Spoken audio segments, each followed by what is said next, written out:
Major funding for this program has been provided by the National Endowment for the Humanities, the Southern Humanities Media Fund, the Alabama Humanities Foundation, a state program of the NEH, and the Blunt Foundation.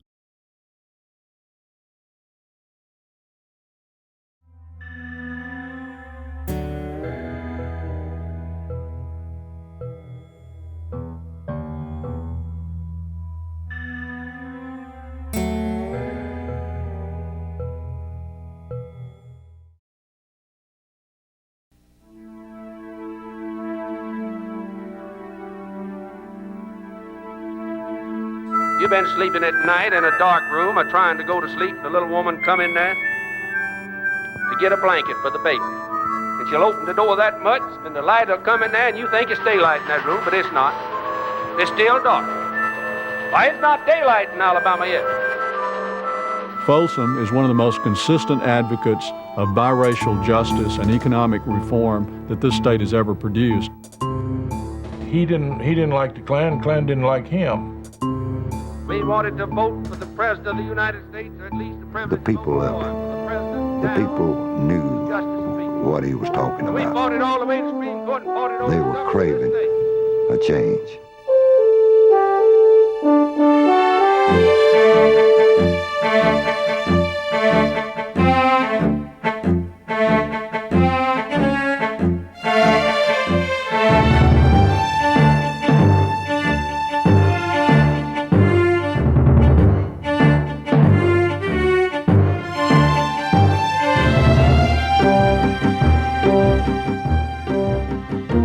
Folsom was a guy of gigantic promise and great excesses. He was sort of a revolutionary, trying to look out for the lower strata of the population. He was portrayed as a communist. He was portrayed as a sexual deviant. He said, I plead guilty to all of it. Now, let's get on with the issues. That type of man, the race issue has generally either taken them in or ruined them. I feel like somebody set him up. I always will feel like that. Someone didn't want him to be coming back because he was too friendly to Negroes. Everybody was saying, Jim got on TV drunk last night. It's all over. He said, they slipped me a Mickey. He kept saying they slipped me a Mickey. I've always believed it was the Wallace campaign. Always. He was so far ahead of his time on the race question. You wonder how different Alabama would have been had a Jim Folsom type governor been in office during the 60s instead of a Wallace type governor.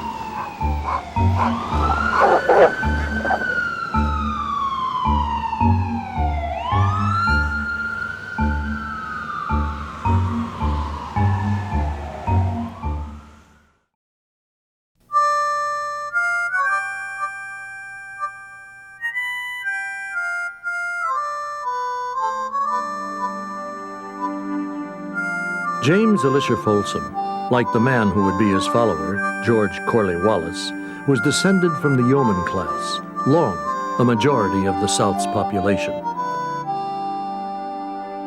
He was a typical, almost the best of the kind of white pioneer that settled Alabama. At the same time they came certain people who had the money to buy fertile land in the Black Belt and to set up the slave society of southern Alabama and to dominate the state.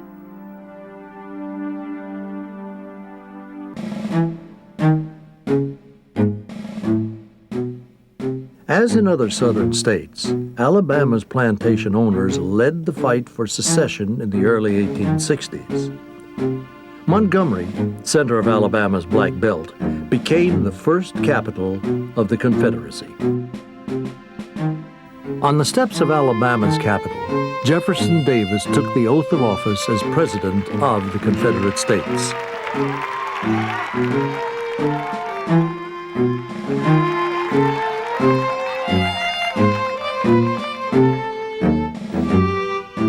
Many Alabamians of the yeoman class opposed secession.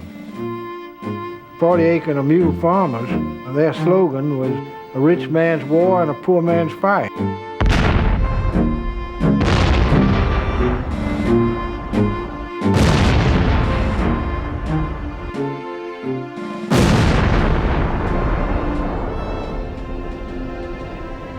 The image of the Confederacy as a glorious crusade would live on in films and popular literature for many decades to come. And old Fort Morgan, that Gettysburg of Alabama, hoary with age, sleeps beside me in eternal stone and wraps within its death stillness the tragedy and the glory of the past. But the war had devastated the South's yeoman class. They became tenant farmers, sharecroppers, and low-paid laborers in the new factories being opened at a staggering pace. These farmers, this white majority, this kind of people that produced James E. Folsom eventually and George Wallace, engaged in various radical movements toward the end of the century. Farm rebellions, socialist-type movements where they wanted to have co-ops, co-op banks, and co-op warehouses that were called socialists in those days.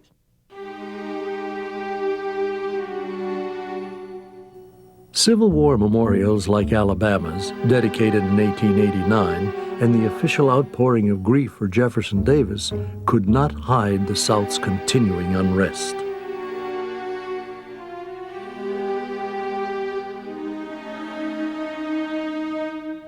By the 1890s, the Populist Party had attracted blacks as well as whites, its leaders, like Alabama's Reuben Kalb, often supporting greater rights for the Negro. But massive vote fraud in one southern state after another denied the Populists their victory. Defenders of the status quo began a campaign to divert poor whites by inciting fear against the Negro. Some Populists, like Georgia's Tom Watson, became racists instead. The Populist Party faded from view.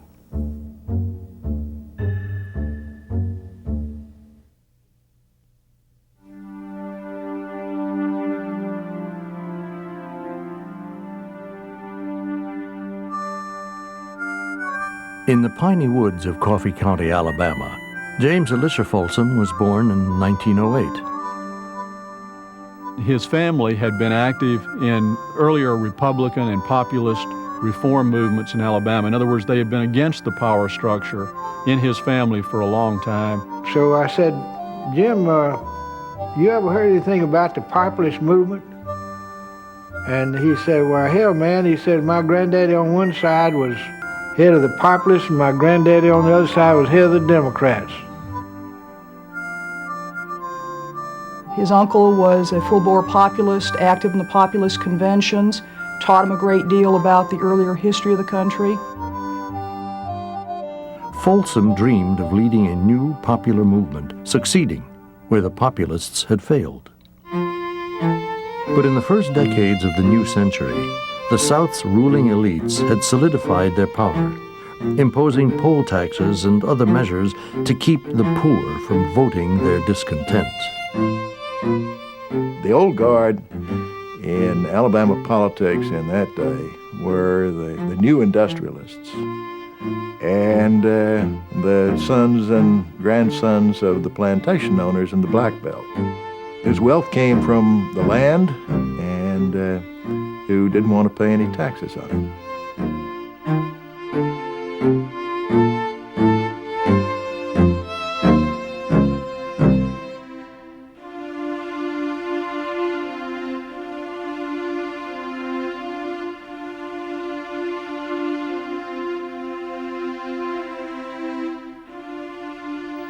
There's a theory in the period after the Civil War that a new South was created, whereas the Old South had been agricultural, the New South becomes industrial, the Old South was agrarian, the New South was business and commerce.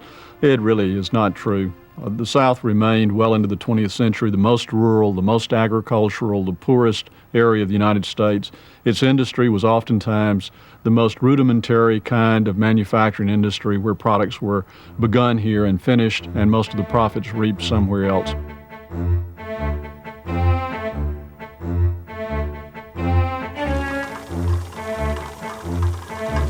The abundance of cheap labor and an influx of northern capital remade the South's economy. In Alabama, U.S. Steel provided jobs for thousands. But the small circle of men running the state government allowed the industrialists to pay almost nothing in state taxes to support schools, roads, and hospitals.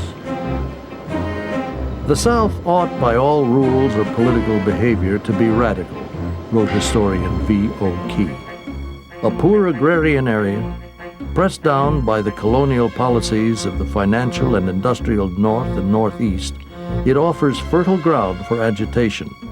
But the overshadowing race question blots up a latent radicalism by converting discontent into aggression against the Negro.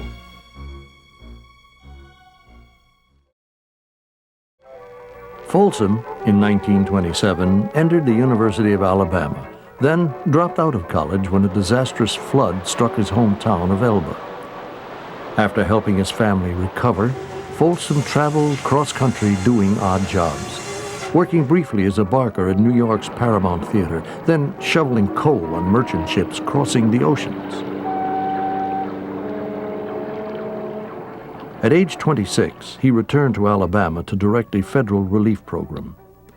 When told to provide local farmers with oxen, an animal Alabama farmers knew nothing about, Folsom used the money to buy a carload of mules instead.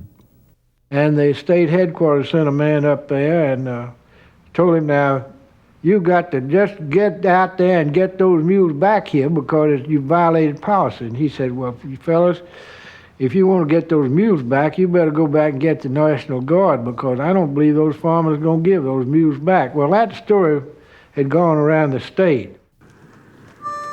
Folsom made his first run for office in 1936, campaigning for Congress among the increasingly desperate sharecroppers and tenant farmers who were always struggling, always failing to get ahead. Couldn't get the stuff to the market. And they built roads at that time with slip scrapes and mules. They didn't have no machinery. They wanted the main roads out there, like 31. They had 31 north and south. And Highway 80 east and west. That was your two roads in the state of Alabama. We had to work day labor to get our food. We worked with the white people on the farm. I worked in the field. My sisters and brothers worked. And of course, we had no shoes. And we worked with a man that had a chicken farm. And on this chicken farm, we would work by the day. And he would give us 200-pound sacks a day where he fed the chickens out of. He would give us the sacks that emptied the feed. That's what we had to make our clothes. We made clothes, we made dresses, we made underclothes, we made shirts.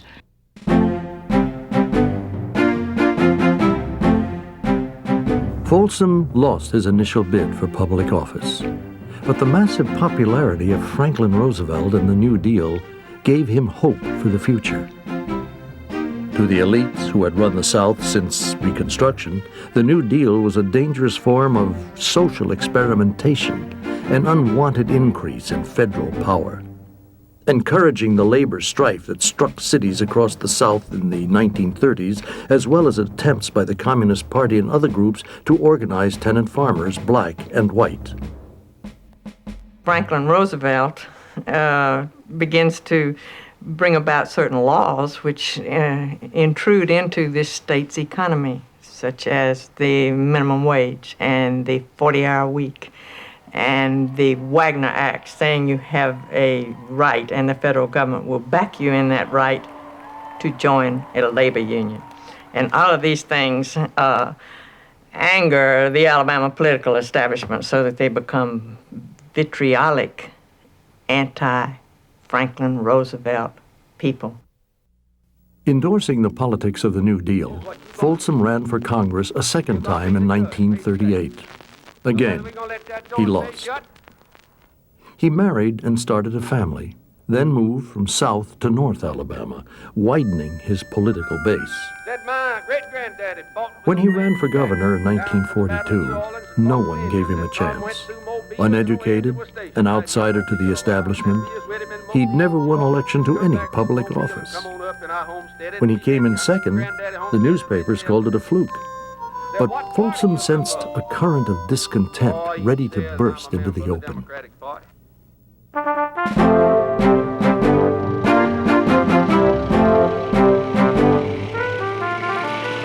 At 6'8", he was too big for the Army. He served instead in the Merchant Marine, shuttling war material across the Atlantic.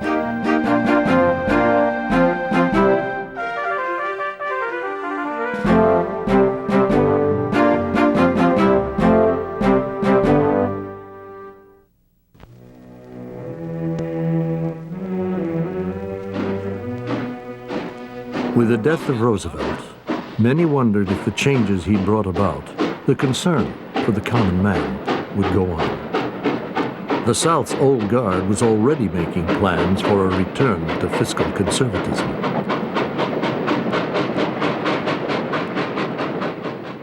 Folsom had other plans. His wife had died in 1944, leaving him 2 small children to support. He sold insurance to make a living, walking the backcountry roads of the state, selling policies door to door, talking politics to everyone he met. As Alabama prepared for state elections in 1946, he was ready to run again.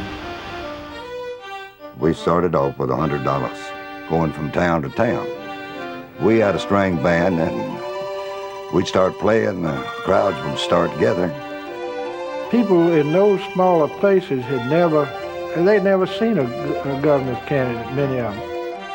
What Jim Folsom was doing was getting the politics out of the courthouse and putting it out in the country, telling them, educating them on politics of the state of Alabama and how the state of Alabama was being run and had been run for the last 100 years. But if it ever comes to a time, and I hope it never does, that boy with a diamond-studded watch chain across his big pot belly comes out here and says what a great statesman Jim Folsom is. If they ever do that, you'll know one thing. I've sold you out. I've quit you. I've sold you down the river and you put it in your pipe and smoke it. Folsom to me represents the hopes, the aspirations of the great Alabama majority who have been frustrated through the years, and lo and behold, out of nowhere in the 40s, in the middle 40s, comes this champion, one of their own kind, and expresses the things that they want. They want old age pensions and better pay for the school teachers and 9-month schools and free textbooks and paved roads. Rumors crisscrossed the state. Folsom's campaign was gathering steam. At each stop, Folsom passed his suds bucket holding up a corn shuck mop and announcing he would use the collected suds to clean out the Capitol. Many of his listeners were veterans, home from the war and ready for change. The state's major newspapers ignored him, hoping he would go away. But Folsom's campaign rolled onward into larger towns, out of the backwoods and into the cities, with the crowds growing larger day by day, until it was apparent to all but the state's established leaders that the old guard was about to be toppled for the first time since Reconstruction. Meantime, here's the old-time tune that we played all over the state, sort of used it as a theme song, Old Susie Anna.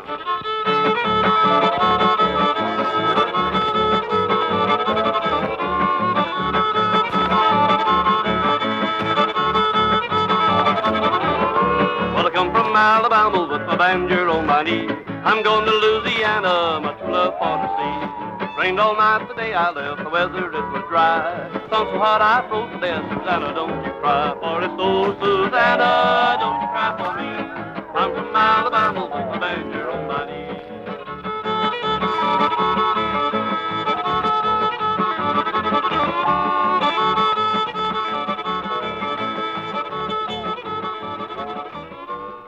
When Folsom ran first in the Democratic primary of 1946, Alabama's leading citizens were shocked. Most of the respectable people thought he was, common, as we used to say. The Folsom supporters were just unbelievably happy, and the people who normally run things were just completely baffled. Handy Ellis, the experienced politician facing a runoff with Folsom, was confident voters would reject Folsom once they realized his lack of credentials. The only organized entity in the state that had supported him was the CIO. And at that time, that was supposed to be the radical wing of the labor movement. Many saw in Folsom a redneck, a crook, an uneducated hillbilly with no idea how to govern, surrounded by a suspect crowd of political opportunists, a dangerous man, recklessly out to reapportion power and allow the poor and the ignorant to vote.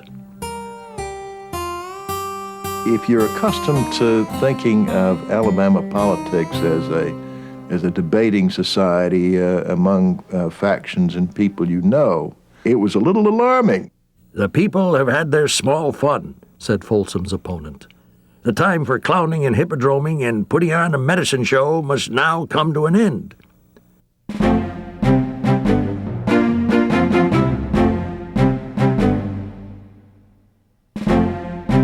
Never before did a governor bring to his office the youthful initiative, the color of interest, the welfare of the state, and the spirit of progress as was brought by himself.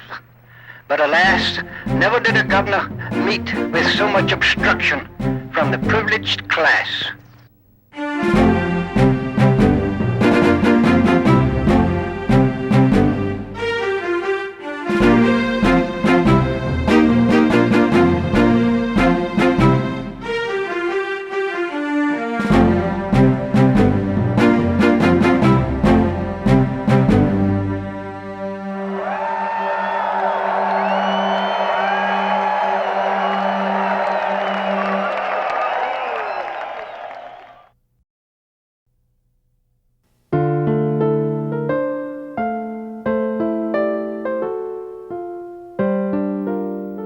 It rained and poured for days and nights, but on Inauguration Day, the sun rose as pretty as it ever has, came out in all of its glory. But lying in wait was a state legislature adamantly against him, its black belt majority clinging to power. By having undue representation of fewer people in the sparsely populated black belt, the forces of privilege and of position controlled the state. Folsom immediately set about raising valuations on large landowners, calling special sessions of the legislature to demand a new constitution, calling for an end to restrictions on voting, and even opposing a new measure designed to deny Negroes the vote. He was a man that commanded a lot of enthusiasm and affection, and then, unfortunately, as time went on, he was fought very bitterly by the more conservative elements because they really did believe he was a Democrat and believed in equality and believed in black rights and rights of the poor too. He was going to put the bottom rail on the top, people thought. There was a concerted effort to thwart him. When he entered the state legislature in 1947, his populist program under his arm, Folsom suffered one dramatic setback after another. A massive campaign began to discredit him, the newspapers following suit. The newspapers were opposed to Folsom because I suppose there's a kind of antique idea. I hold it to a certain extent. I like to be governed by people I know. And nobody knew Jim Folsom. He was this young, strange giant with rude manners and not somebody that the newspaper people knew. The publishers of newspapers are usually rich people, and he wanted to take the money from the rich people and give it to some poor people, and that was not a very popular thing to do. Expressions of outrage met Folsom's public behavior, his continued clowning, public drinking, and his boast of kissing every woman voter in Alabama. He was photographed, I think, in Life magazine one time in a bathtub drinking a beer, and that was a no-no in those days. It would still be for a governor, I think, even today. You often ran into people who said, I saw your governor, I read about your governor. In Texas for an air show, Folsom told reporters he drank whiskey for breakfast, and the only thing he liked better than whiskey was beer. His term was only a few months old, and already there was talk of impeachment. They always try to make Jim Folsom out as a buffoon, you see, as a hillbilly, as an ignoramus. They downgraded him every way in the world they could, because what Jim Folsom was wanting to do is to link every county seat with a paved road and to give the old folks a pension was going to cost money. And the structure and power didn't want their taxes raised. He didn't have experienced, educated people supporting him. And one of his top cabinet posts went to a man who had only an embalming course in preparation for becoming a mortician. Many of them were not dedicated to the purposes that Folsom was dedicated to. I suggested to him that he got Dr. Roscoe Martin, the head of the political science department at the University of Alabama, to come in as his chief administrative officer, because he knew state government. And when I gave this idea to Folsom, he said, well, Gould, tell me this, was he for me? And I said, well, Jim, I don't know, this man's not in politics, he's over there, he's a college professor. He says, well, it's my observation, if they're not for you, the more they know, the more dangerous they are. Folsom saw his appointees to state office rejected, some excoriated as dangerous radicals and communists. If you didn't like something that was going on, you called it communist. That was a common way of ending the argument. Gould Beach, nominated for a state board but subjected to a smear campaign, would move from the state a short time later. Only 9 months after his inauguration, the legislature sought to strike a final blow against Folsom, presenting the state's voters with a constitutional amendment to allow legislative oversight of the governor's powers. This being a constitutional amendment, it had to be voted on in a referendum statewide.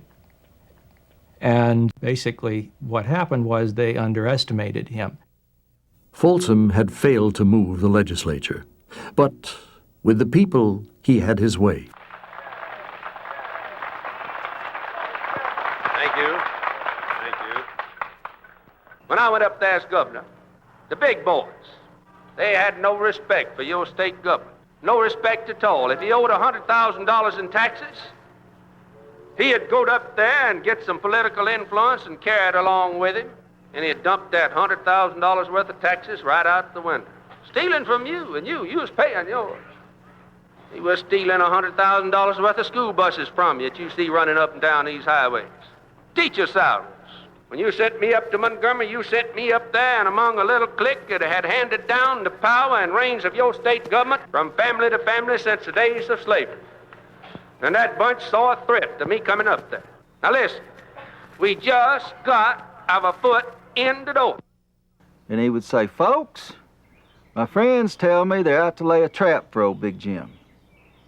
And they're gonna bring in this real good-looking Las Vegas showgirl, and she's gonna look like $1 million and smell mighty pretty, and have all these curves and well-built.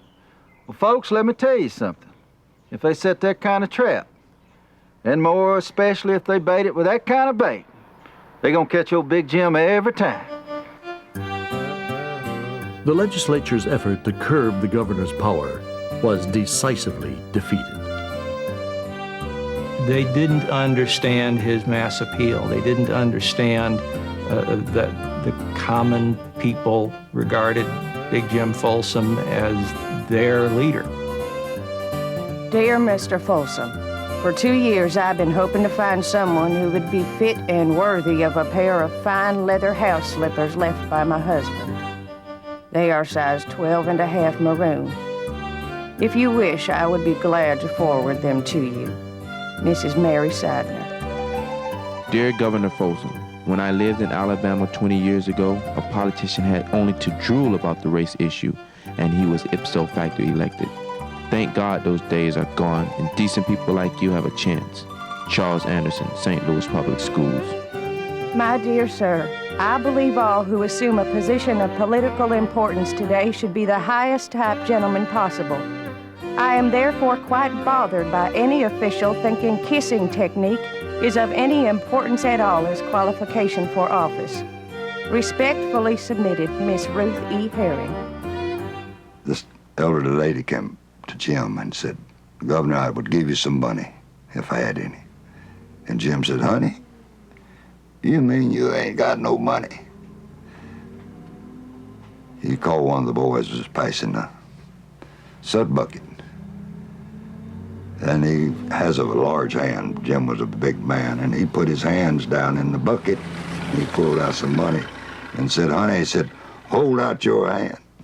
He said, now you've got some money.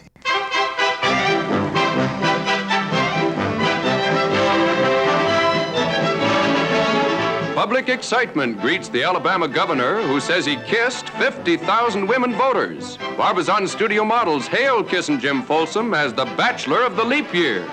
I came north to the Southern Governors Conference, but especially to New York to see these pretty girls. And more especially to see this prettiest one from Alabama and all the other pretty ones from all over the United States. Thank you, honey. Thank you, sweetheart. He's Kissin' Jim of Alabama. How's that, boys? Is that all right? How's that? Is that all right? Now, if it ain't all right, we'll do it again. You've got to remember that Southerners have, for a long time, been very defensive. Our self-respect has been very tender. We all have been looked down on as backward and country and strange and rednecked and shiftless and no count. And when our governor, the man who is our values and the best among us writ large, when he gets drunk and fondles beauty queens and engages in other human excesses, people said, that's what it's like to be an Alabamian. And we didn't like that. Common people were drawn to Folsom's irreverent and often uncouth style. But another group that might have been Folsom's allies kept their distance. Alabama's educated liberals, such as U.S. Senator Lister Hill, leader of Alabama's liberal establishment. John Sparkman and Lister Hill were the two senators from Alabama at that time, very liberal senators, down-the-line supporters of Roosevelt's New Deal. Mr. Hill came from the gentry. He was not an aristocrat. Alabama has few, if any, aristocrats, but it has a good number of gentry, upper middle class. And I think he thought it was sort of embarrassing to have a governor with the antic quality of Jim Folsom, but he had to get along with him. They stood pretty much against the same group, against the oligarchy, against what Hill called the ancient enemy, privilege. But Hill felt himself above the common people, helping them from above, addressing them as a leader from above. Folsom felt himself one of the common people, helping them at their level. Folsom was hit with his first major scandal in 1948, named in a paternity suit by a woman he had courted after his wife's death 4 years earlier. Folsom soon announced his marriage to Jamel Moore, almost 20 years his junior, having spotted her on the edge of a crowd in 1946. He looked over and he said, you know, you folks really have some good-looking children in this town. And he winked at me, which I loved. And he sent Bill Liley over to ask could he have a Coke with me at one of the drugstores. So after it was over, he comes over to me and says, honey, are you married? And I said, oh, Lord, no, I don't have a wedding band on. Want to get married?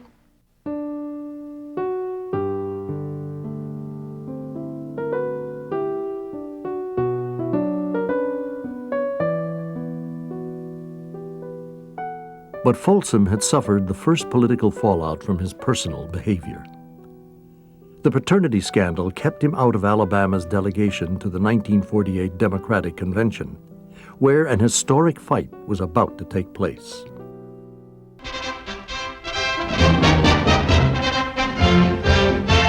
Philadelphia trots out its famous Bummers Parade as a parting gesture of welcome to the Democratic Convention. The colorful procession furnishes a light note for the delegates, who have the serious business of picking a winning combination to keep the donkey in business. Radio and newsmen are all poised for the news events. The first moment of high drama is in the making. The civil rights plank of the platform is bitterly opposed by Southern Democrats who wage a last-ditch but vain fight to insert a states' rights provision in its stead. Their battle lost, the Alabama and Mississippi delegations leave the hall. Goodbye.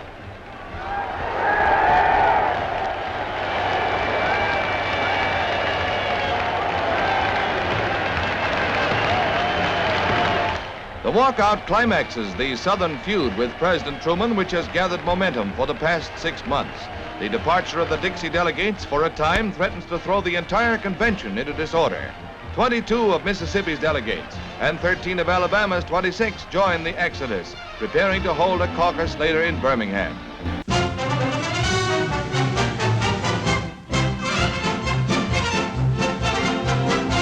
In Birmingham, the stars and bars of the Southern Confederacy. Birmingham was the scene of a rump convention of disaffected Democrats, given the name Dixiecrats by the press, nominating South Carolina Governor J. Strom Thurmond for president. We must prove to the nation that the South means business this year.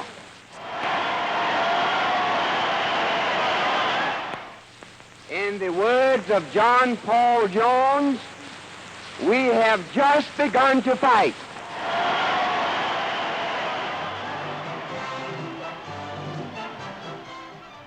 Folsom believed that the Dixiecrats were the spawn of the devil. I mean, he saw them as representing the worst in Southern society, exciting these racial hatreds and racial fears.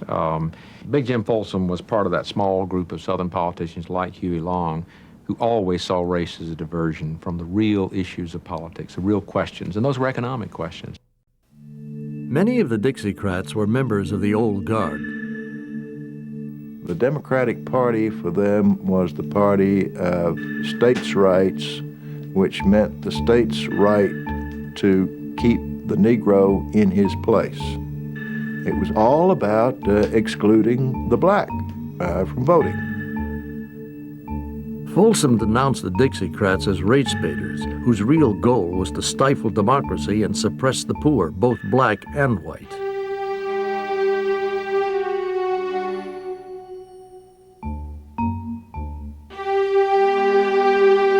He began what some advisors perceived as a reckless campaign to unmask the Ku Klux Klan and replace voting registrars unwilling to register blacks. And in the state as a whole, I don't believe there were over 1,500 registered black voters in 1946. So there was absolutely no political capital to be gained by appealing to those voters. People that was teaching, that people had doctor's degree, and they would not register them, come back in a month's time to be registered. Oh, you didn't pass, he would ball the paper up and throw it in the trash. You didn't pass, you have to come back next month or come back 2 months later. I asked Folsom at one point, I said, why are you different about the race issue from other politicians in the South? He said, well, Gould, I'll tell you, when I was 18 years old, I was in the Merchant Marine down in a ship's hold, shoveling coal, and they were all the races of mankind. And he says, I learned that a man was a man, that it didn't matter. In a statewide radio broadcast on Christmas Day, 1949, Folsom spoke out strongly for Negro political and economic rights, arguing that as long as blacks were held down, whites would be held down as well. I think he honestly believed that in that era, the key to change was the vote. And if the poor white and the black got that vote, the changes would slowly come, and more importantly to him, the change would come by actions taken by the people of the state, because he was very worried that forced change would come from outside, and if that happened, it wouldn't be accepted. Well, we had more blacks registered per capita in Alabama than any other southern state, and it was because of Big Jim. He appointed people to registration boards that were sympathetic toward registering blacks. I can't think of another single southern governor who was as far out in front on the race issue as Jim was. It ultimately destroyed him. By 1950, the press's campaign against corruption in Folsom's camp had turned into full-scale war. His critics charging that public funds were being openly embezzled. Highway contracts doled out to Folsom's political cronies. Pardons and paroles sold to the highest bidder. The sale of alcoholic beverages controlled by payoffs and bribery.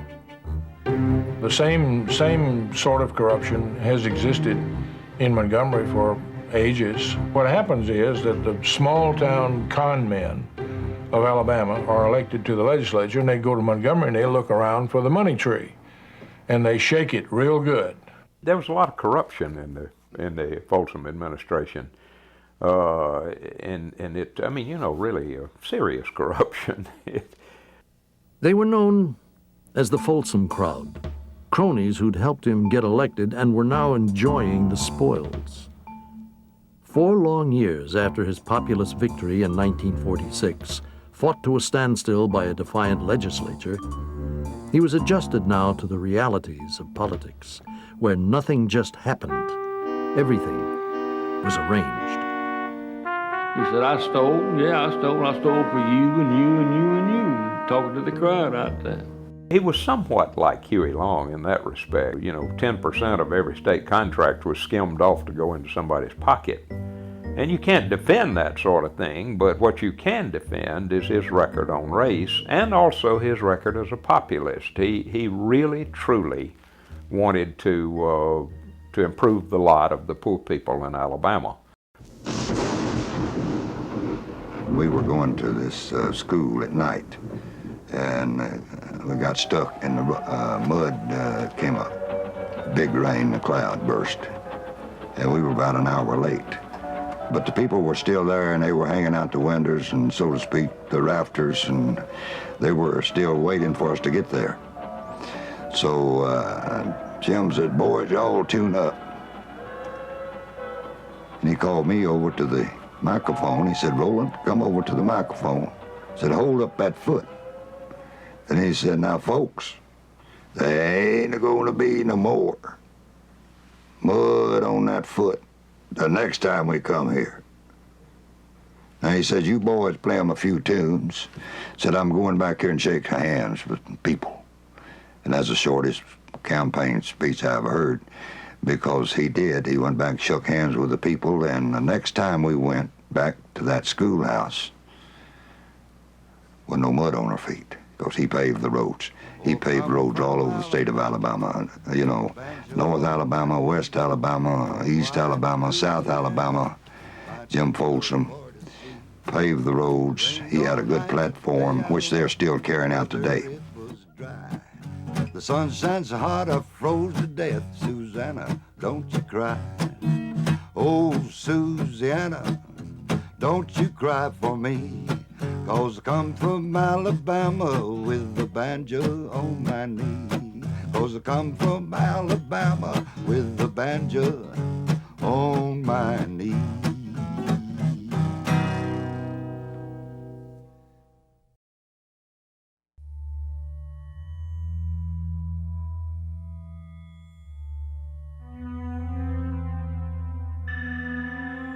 As Folsom's term came to an end in 1950, many Alabamians breathed a long sigh of relief. Barred from a consecutive term by the state constitution, Folsom ran a hand-picked candidate instead. But the race would be won by Gordon Persons, a candidate of the establishment who promised to return decency and dignity to state government. Folsom refused to stay out of the news. Arrested for drunk driving in 1952, he declared it a plot by his opponents to prevent him from coming back. A parade of friendly witnesses swore Folsom was not drunk on the date in question. After a trial heavily publicized by the state's major newspapers ended in acquittal, he was ready for bear. I want to say this to my opposition. And in spite of the newspaper slants, in spite of all my opposition's been able to put forth, if they think they've had a political fight in Alabama, they ain't seen nothing yet. I'll say this: damn the newspaper slants, damn the torpedoes full speed ahead. I want to say there's one star in the crown of my administration, just one star. It's the enemies. The political enemies, if you will, that I have made since I have been governor of the state. When Folsom entered the governor's race of 1954, the state's major newspapers again predicted he would fail. But Folsom was now well organized in every corner of the state, bringing along the local leaders who would help consolidate his power. Among them, a probate judge named George Corley Wallace, whose liberalism as a Folsom supporter in the 1940s had surprised his friends. He says, Rich, you just ain't with it, buddy. That's the thing now. That's the move. That's what people want. Folsom and Wallace both understood instinctively from their own background what it feels like to be rural, working class, to be scorned in a sense, looked down on as backward and ignorant. But Folsom had never trusted Wallace, unsure of his loyalties. He himself had said it. If they weren't for you, the more they knew, the more dangerous they were. Thank you, Bill Smith. Ladies and gentlemen, I want to say that I'm privileged to be here tonight in what I term the greatest and largest political rally ever held in the history of the state of Alabama. And I want to say this, ladies and gentlemen, that I had the pleasure of serving 4 years in the legislature of Alabama under the administration of Mr. Folsom, in which Folsomism came into existence. And I want to say that I also served 2 years in this present so-called decent and dignified administration.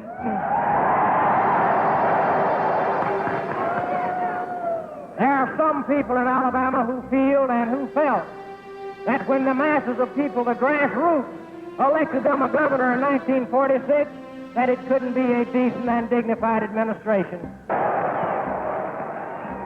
So, ladies and gentlemen, on May the 4th, you've got the choice of taking blockism, Personsism, or Folsomism, and I'll take Folsomism. Once again, the newspapers opposed him. Again, in vain. When I went in as governor, they said, you forget the mailbox road program. You forget proper representation in the legislature. You forget the progressive program that you advocated all over this state of Alabama. I turned them down flat-footed. So they went to the crossroads at Citronelle, here on the street corner, yonder in the courthouse, going around here saying what a big bad booker Jim Folsom was. The charges of corruption and incompetence failed to stem the rising tide of Folsom's new campaign. Folsom received the largest majority in the state's modern history. A few weeks later came the historic decision of the United States Supreme Court in Brown versus Board of Education, declaring segregated schools to be unconstitutional. Though many had seen it coming, the Brown decision sent a shockwave across the South. Fortunately for Jim Folsom, the election had already been held on May the 1st because he might have had a tough time. He was quite clearly, he was not a, quote, integrationist. I mean, no one could, he wouldn't have got to 3% of the vote in Alabama if he had been a, quote, integrationist. But he was by far the most liberal candidate on the race issue, and he had already been elected. If he hadn't been, there would have been probably a serious backlash. The question, are we going to integrate or are we going to end segregation, was not a real question. anybody, any politician, and any newspaper who said that maybe we ought to end segregation, was dead meat. From every pulpit and from every political platform, we had been preached to and we'd been told that this is our way of life and that great dangers would occur if we ever opened the door and let blacks in. The reaction in Alabama was considerably less than it was in, let's say, Georgia, where Herman Talmadge made a statement that if they try to enforce that decision, blood will flow in the streets. At the Southern Governors Conference held in Florida late in 1954, Alabama's governor-elect found himself among a group of men nervously facing a critical decision: to obey the Supreme Court's new ruling or to fight it.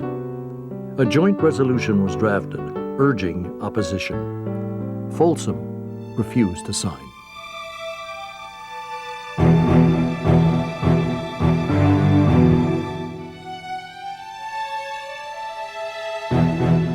A cloud hung over Folsom's inaugural parade. The storm over desegregation was about to begin.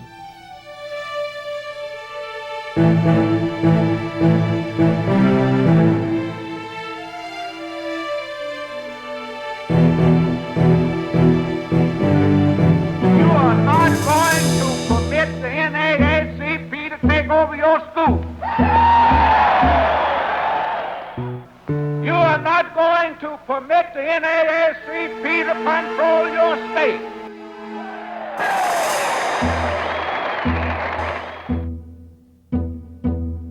We have no intention whatsoever, and we shall not integrate our schools.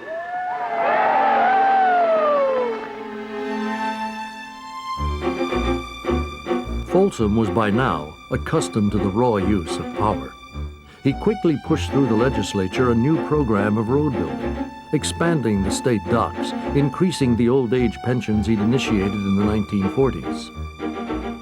Now, some folks say that's socialism. Well, if it's socialism, I'm for socialism.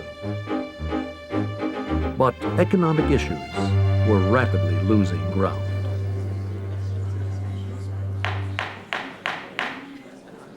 The legislators practically stampeded over one another, introducing an incredible variety of bizarre legislation to buttress segregation and to keep schools from being integrated. Senator Boutwell had his freedom of choice bill. He very seriously sat down with me and told me, he says, "Rich, don't dare vote against this bill. You're a promising young man, don't vote against this bill." I said, "Well, you seem to be almost warning me." He said, "I'm telling you like a father, don't do it." And I didn't, purely and simply for that reason. If I voted against that bill, it'd be political suicide for me. And those that voted against it were immediately defeated in the very next election. Folsom vetoed one segregationist bill after another, declaring he was not in favor of integration, but would not attempt to circumvent the United States Supreme Court. He had already made it clear that he felt that it was inevitable that schools were going to be integrated, that the old segregated Southern way of life was over, and it was pointless and ridiculous to try to combat it. He had fought the legislature before and would now do it again, hoping people would follow him as they had in the 1940s. He resumed what he had done in his earlier governorship, which was to register a great many black people. But tensions were already rising. In November 1955, Montgomery blacks invited Harlem Congressman Adam Clayton Powell, the object of hatred among many whites, to help launch a campaign for voter registration. We believe that we should have in every city, village, and town of our country a movement, a crisis movement. Ready! Governor Folsom, to the absolute dismay of many white Alabamians, not only loaned Congressman Powell his #1 tag limousine, the governor's limousine, but then he invited him over to the mansion for a drink. This was simply unheard of. Reporters quickly jumped on the story, asking Folsom if it was true he'd shared a Scotch whiskey with Adam Clayton Powell. Scotch and soda is what Powell said he had, and Big Jim snorted at that, said he never drank Scotch in his life. He drank the cheapest bourbon you could buy. Many white Alabamians now accuse Folsom of throwing in his lot with the NAACP, whose consul, recent law school graduate Fred Gray, shared the governor's limousine with Congressman Powell. Of course, according to the press, there was an adverse reaction. Of course, some of the white residents were enraged that the governor of the state would invite an African American to the governor's mansion. I think the governor did what he would have done for any congressman, regardless of his color. And I think the position he simply took is that he was a congressman. I invited him there. I extended the courtesy I extended, and so be it. A matter of weeks after Powell's visit, black citizens of Montgomery began the historic bus boycott that would launch the civil rights movement as an unstoppable force in American culture. A city that was once the cradle of the Confederacy now saw the inauguration of a new leader. We will continue the protest in the same spirit of love and nonviolence and passive resistance.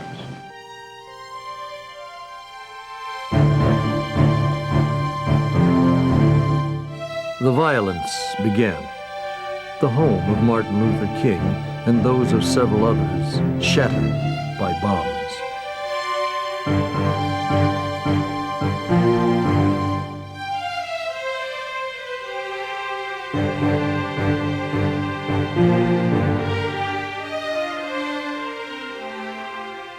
I was working with a lady on the Woodley Road, and she came to the sink where I was, said, "What do you niggers want? We have given you everything you've got. What do you want now?" I said, "You haven't given us anything. We have worked for everything that we have, and you have paid us."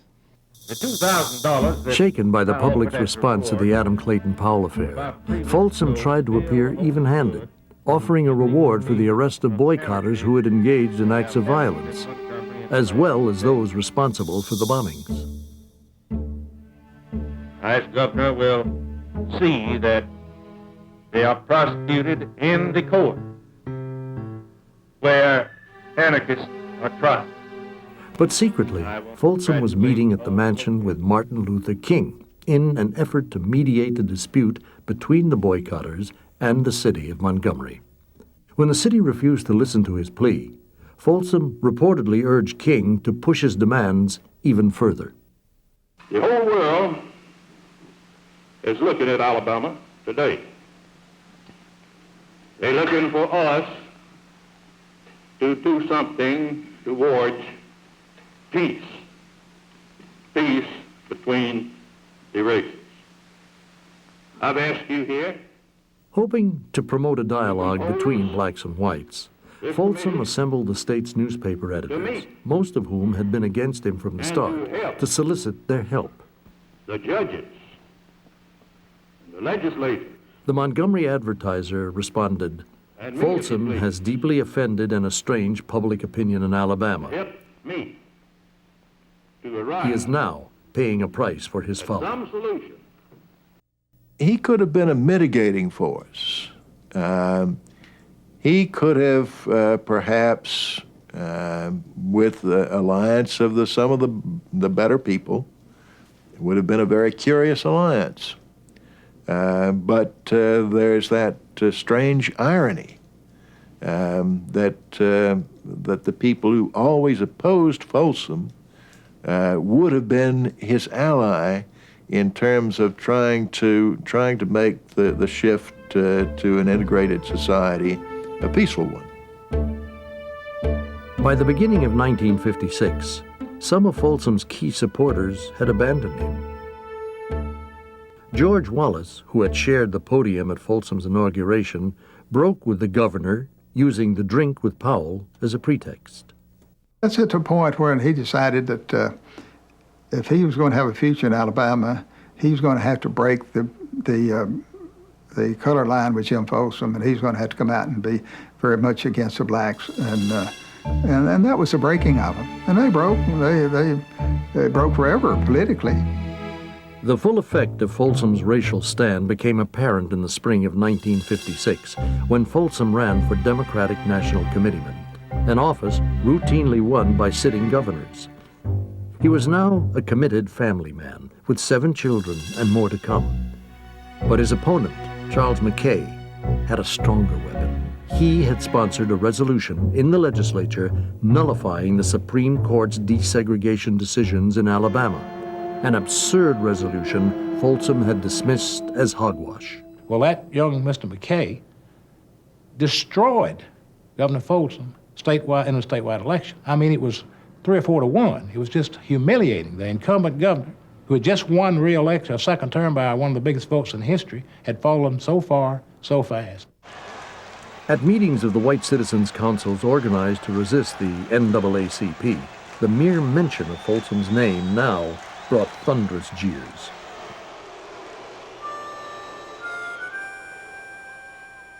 Increasingly isolated, his popular support gone, Folsom turned for escape to alcohol and endless camaraderie among his cronies. And it was the saddest thing, you know, it just broke your heart to see a man who was so big and such a nice guy seemed to me to just succumb to alcohol and kill him.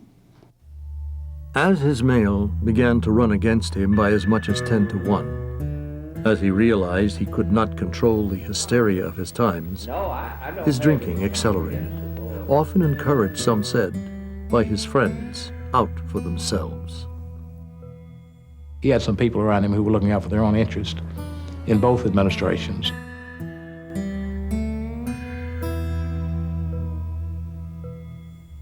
Folsom was increasingly absent from the governor's office, presumably suffering the effects of alcohol. Inquiries into his whereabouts were often met with the response, "Gone fishing." We didn't understand, the public didn't understand alcoholism to the degree that we understand it today. So that alcoholism or drinking or to excess was still looked on as a moral failure. His gait was often unsteady. His notoriety as a drinker spreading far and wide.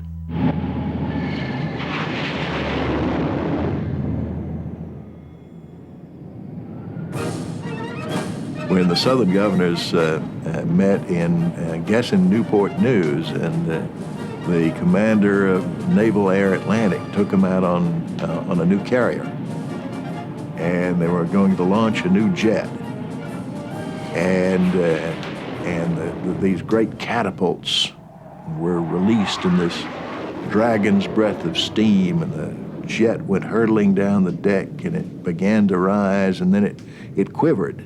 Something went wrong, and it nosed down, and it was about to crash, and the pilot ejected, and the chute opened, and the plane crashed in spray and flame, and the rescue helicopters took off from the deck, and they plucked the pilot out of the sea and brought him back, and the crew cheered. And on the bridge, Folsom, in his cups as usual, reeled over to the Admiral, jabbed him in the ribs, and said, "Admiral, if that ain't a show, I'll kiss your ass."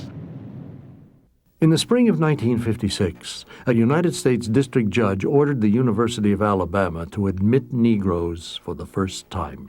And this created huge alarm. The race issue had become the dominant issue in Alabama politics. Though the university was prepared to comply, a riot caused by whites from off campus eventually prevented the black students from enrolling. Folsom failed to provide leadership when needed.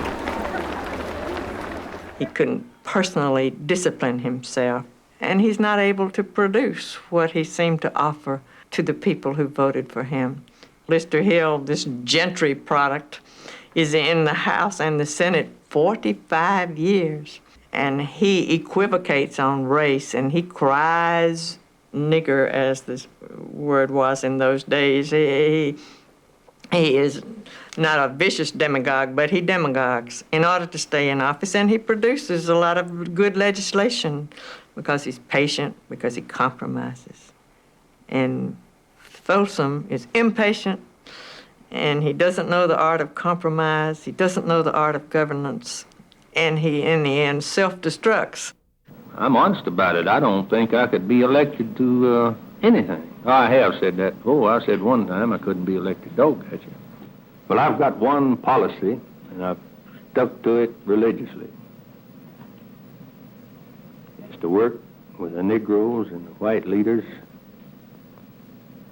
Negro leaders and the white leaders who want a solution to the problem. It's to work it out with them. With Folsom's power gone, George Wallace hoped to succeed him. But Wallace had been outflanked on the race issue by State Attorney General John Patterson, appointed to office when his father was shot down by mobsters in the corrupt town of Phoenix City. Patterson had launched a series of investigations of corruption among Folsom's cronies, at the same time instituting legal action to enjoin the NAACP from doing business in Alabama, winning him support from the Ku Klux Klan. Today we are under attack here in the state of Alabama, under attack by forces like the NAACP and other race-agitating organizations, the federal courts, the present administration in Washington, certain northern politicians who are using Alabama as a whipping post, are trying to undermine our laws, customs, and traditions here in this state and change our way of life against our will and force integration of the races upon us against our will. When he lost the governor's race of 1958, Wallace reportedly told his associates, "Boys, John Patterson out-niggered me this time, but I won't be out-niggered again."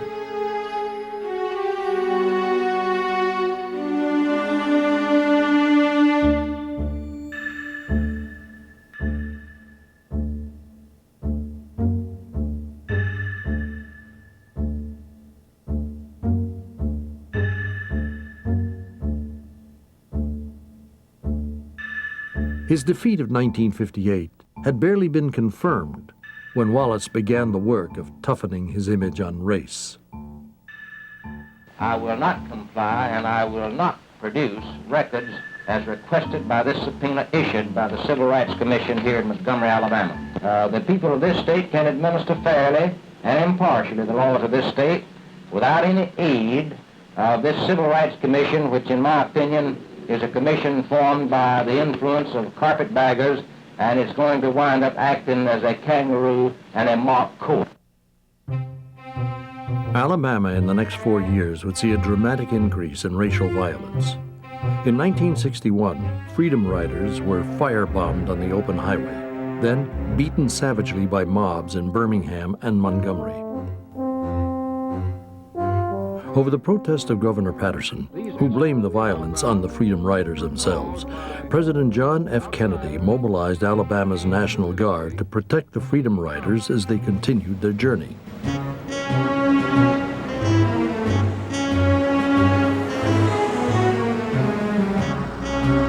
With racial violence on the rise, the governor's race of 1962 loomed as a defining moment in Alabama's history.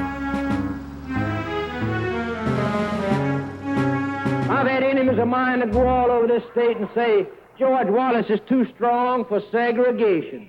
Now, how in the name of common sense can you be too strong for it? You're either for it or against it. There's not in the middle ground. Privately calling Wallace a slaveholding SOB, Folsom decided to seek what no Alabamian had won before, a third term as governor. Big Jim, big Jim. Well, it was way back yonder in 46. A big man came forth from the sticks. Nothing on his back but the clothes he wore. Twice he's been governor, gonna be once more. Big Jim. Big Jim.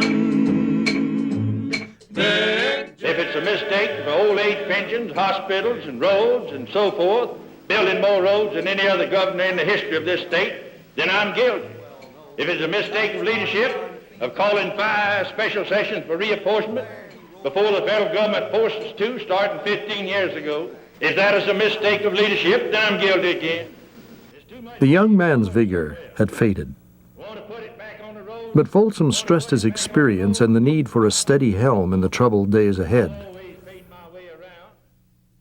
Making Folsom's personal behavior a major issue and reminding voters of the Adam Clayton Powell affair, Wallace promised he would never serve liquor in the governor's mansion. I will do the best I can to give you 4 years of honest government, progressive government, sober government, and government dedicated to the... But Folsom was girding himself for one last campaign, reportedly on the wagon after years of heavy drinking. Jim was sober all during the campaign. I think he'd kind of taken the pledge during the campaign to stay off of it because that was going to be an issue. Everybody knew it would be an issue.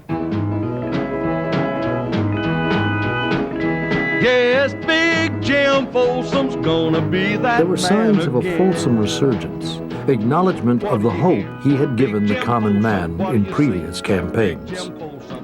He had got a lot of people out of the dust. Like my dad, for instance, was a Baptist minister and never had voted for him, but he was going to vote for him this time. In a field of 7, Wallace and Folsom were the frontrunners. Most of the Folsom crowd stayed with their man. But Wallace was a former Folsomite. He knew them all. With the stakes running high for Alabama's future, rumors began that members of the Folsom crowd were now ready to betray him. At different points during the campaign, people would just come up to the car and say, "Here, Governor, here's your paint that you asked for." And he had not asked for liquor or anything. Mr. Boddicker, why have you undertaken this investigation of possible vote fraud in Tuesday's primary election? Well, Wendell, as you know, in recent elections in Alabama, it's become the practice almost for everybody to suspect something going on. There's definite indication that in recent years that has gone on. Well, have you uncovered thus far any information that might lead you to believe that there is going to be vote fraud in the Tuesday's election? We have information that indicates that such is contemplated.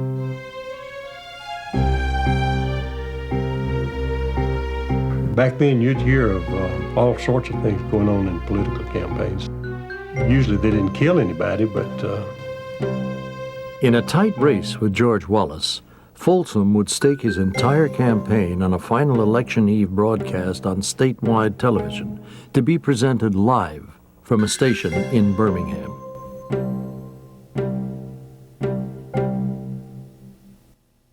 At 2 o'clock, I got a call to get the band together that we were going to have to go on Channel 12 in Montgomery. I got a call. I was in a class, French class, and they called me and said, "We're going to Montgomery instead," and they told me where to go. A little after 2, Governor Folsom came to my room, and he said he didn't know what was going on, that why they were changing us to Montgomery.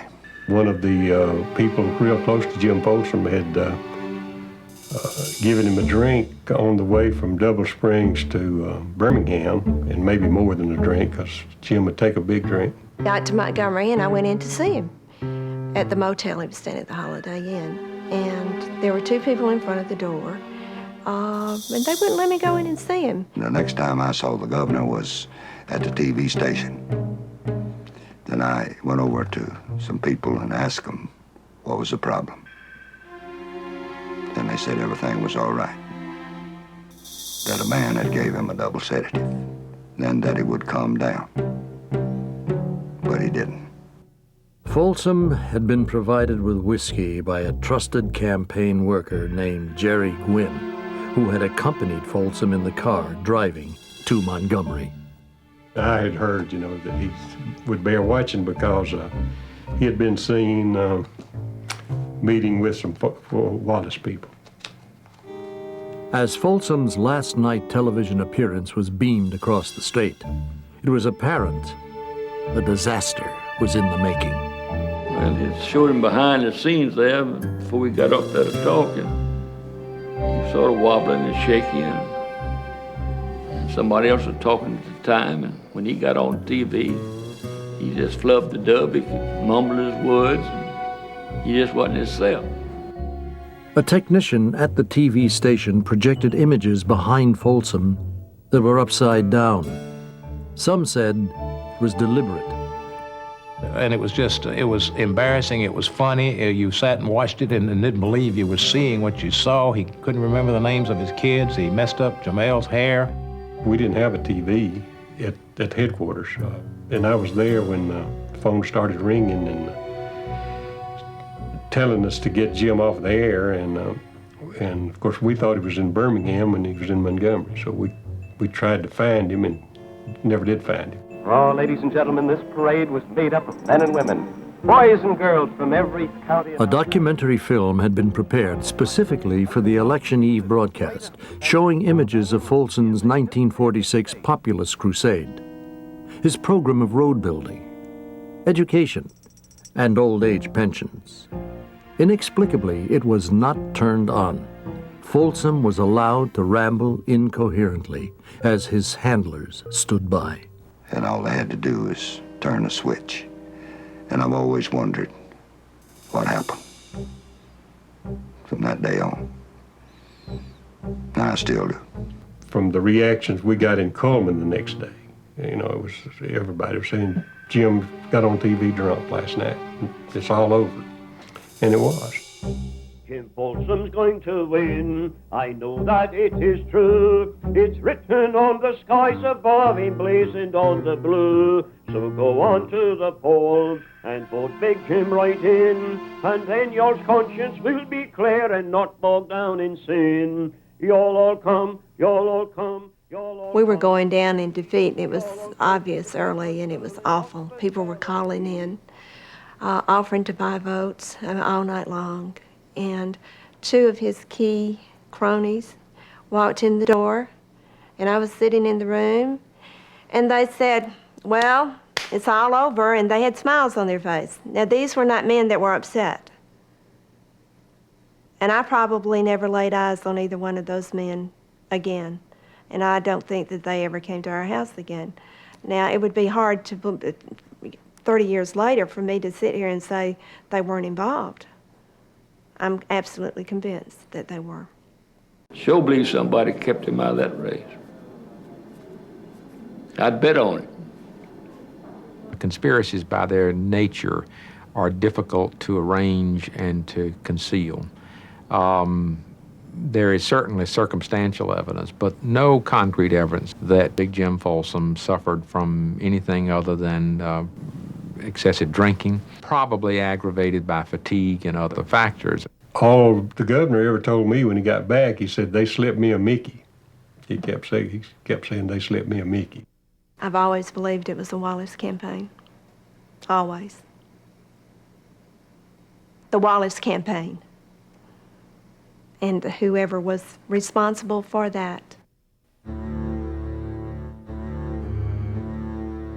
In the name of the greatest people that have ever trod this earth, I draw the line in the dust and toss the gauntlet before the feet of tyranny, and I say segregation now, segregation tomorrow, and segregation forever. I was standing on the ironing board when he made his inaugural speech, and he said segregation today, segregation tomorrow, and segregation from now on. And I shook my head. I said, no, sir. Segregation will not be from now on. There's going to be a reckoning day one day. You know, he couldn't hear me say that, but I said that. There was going to be a reckoning day. And I lived in hopes that it would be a day when this day and time come when we all could live together as sisters and brothers and not be stepped on.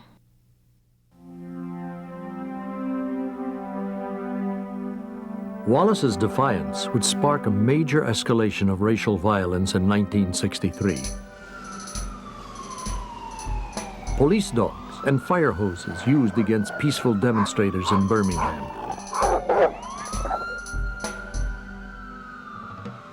4 innocent black girls killed in the bombing of the 16th Street Baptist Church.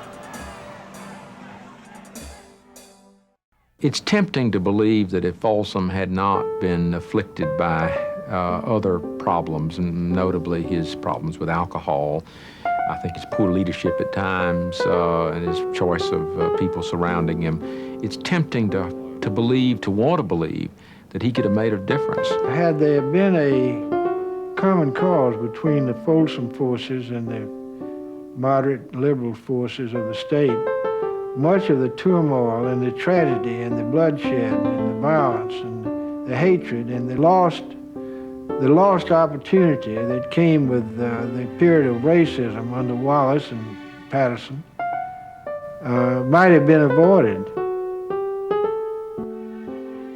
You wouldn't have had state troopers and people over in Selma, attacking marchers with sticks and things like that.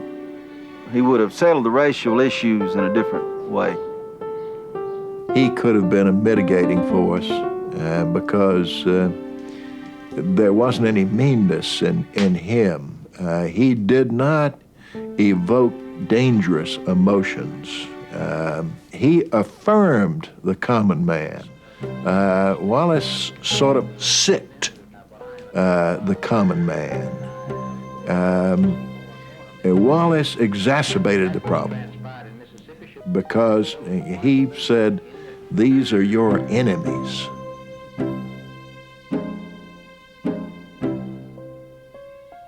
And it was time after time that you will find that the state of Alabama and all of its agencies, and for the most part, most of the southern states, would never do anything more than what the court compelled them to do under the Constitution.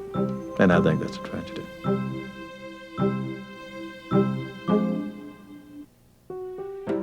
I think there should be a time when people should do something because it's the right thing to do.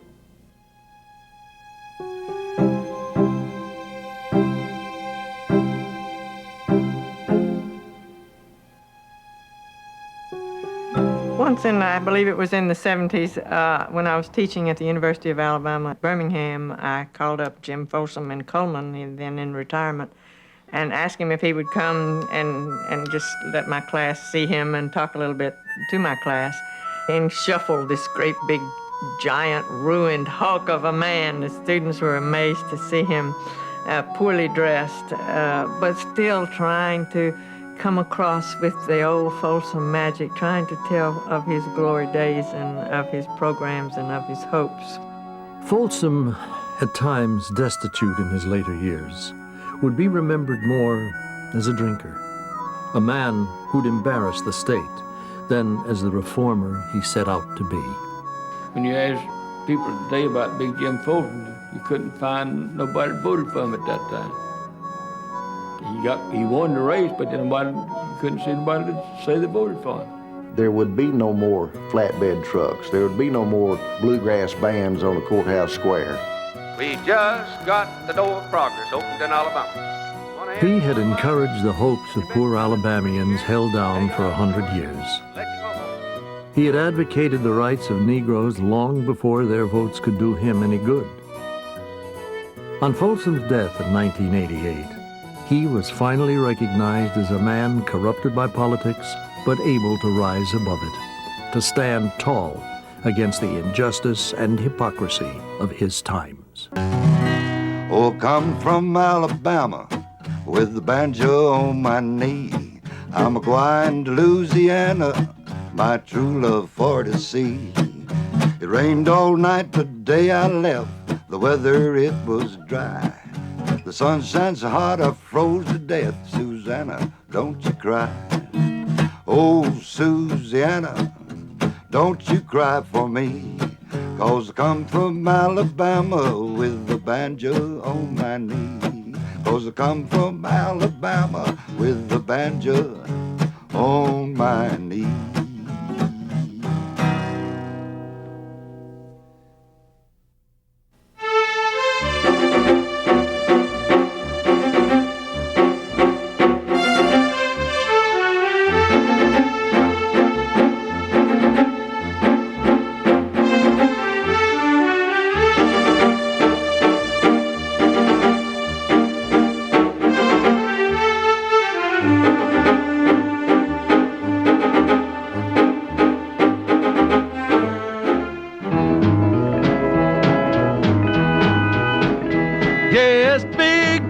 Folsom's gonna be that man again. What do you hear? Big Jim Folsom, what do you see? Big Jim Folsom, what do you wish? Big Jim Folsom's gonna be governor again. What do you want? Big Jim Folsom, what do you need? Big Jim Folsom, what do you see? Big Jim Folsom's gonna be governor again. He's just the man for Alabama, you just wait and see. 'Cause everybody wants him back, just like you and me. What do you hope? Big Jim Folsom, what do you wish? Big Jim Folsom, what do you pray? Big Jim Folsom's gonna be governor again. What do you hear? Big Jim Folsom, what do you see? Big Jim Folsom, what do you wish? Big Jim Folsom's gonna be governor again. And when you vote on election day, be sure and don't forget, of all the governors that we've had, Big Jim's the best one yet. What do you hope? Big Jim Folsom. What do you wish? Big Jim Folsom. What do you pray? Big Jim Folsom. Gonna be governor again. Yes, Big Jim Folsom's gonna be that man again.